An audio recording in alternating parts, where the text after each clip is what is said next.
पुढच्या बातम्यांकडे वळूया। मराठा आरक्षणाच्या मागणीसाठी धुळ्यामध्ये मराठा समाजाचे कार्यकर्ते आक्रमक झालेत। आंदोलकांनी जिल्हाधिकारी कार्यालयाच्या बाहेर आंदोलन केलं। यावेळी पालकमंत्री दादा भुसे यांच्या विरोधात जोरदार घोषणाबाजी करण्यात आली। 16 दिवसांपासून आंदोलन सुरू असतानाही पालकमंत्र्यांनी दखल घेतली नसल्याचा आरोप यावेळी आंदोलकांनी केला। पालकमंत्री चले जावच्या घोषणाही यावेळी देण्यात आल्या। आरक्षणासाठी आता राज्यभरात मराठा समाज आक्रमक झालेला पाहायला मिळतोय।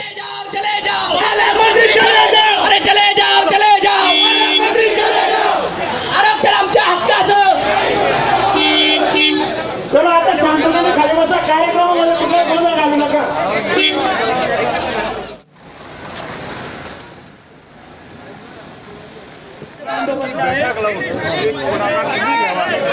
चले जाओ चले जाओ।